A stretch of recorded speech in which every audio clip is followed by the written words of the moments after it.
we have all these to do. And the first one on top here is a Series X with a busted HDMI port. Let's take it apart and fix it. I got the motherboard out here. This is literally all the parts that it has. Very little. Now we need to remove this HDMI port and replace it. Gotta remove the port here. The side has been cleaned and prepped. And we prepped a new port right there. And under the microscope here, that port looks fresh. Let's rethermal paste and put together and test. Gotta put a filter together here. Let's power it on. It powers on. That's good.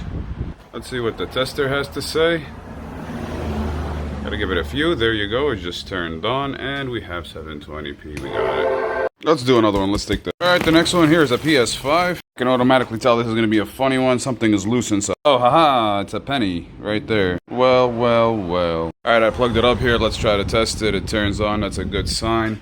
We don't see anything here on the tester, so this could be an HDMI port problem. It does fully power on, so let's take this thing apart. All right, I finally just got the motherboard out here. Let's go check it out under the microscope. Well, it kind of looks good here, but yeah, no, they're moving. The pins are moving. I'm gonna put a new port on. That port is removed, side is clean. Have the new port prep, and yeah, we always have a fresh port over here. All right, I just plugged it up here. It powers on. The tester says it's okay, and we have. Let's move on to the next one. This box here has a Surface Pro 6. I'm gonna leave this for a different episode. It definitely needs its own time. Just to show you, these come in as no power all the time for data recovery. Most of them are dying. Let's move on to this final box of the day. It's the good old box in a box trick. It's a PS5. What's wrong with it? Come on, another HDMI port. I have the motherboard out here, but honestly though, Sony needs to stop using liquid metal. It's not good. Liquid metal is their excuse for putting so many transistors on one chip not being able to dissipate the heat properly, so they use the liquid metal for the dissipation of the heat.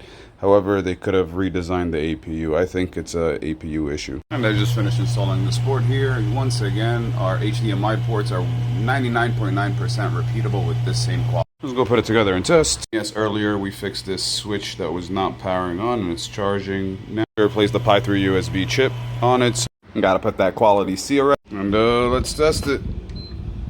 Power's on. Tester says it's okay. And we kind of have it because it's gonna restart a few times. Yep, it's fixing the storage. There you go. They didn't shut it down properly. And that's a Friday for you. I'll see you in the next video. I'm tired. I'm going home.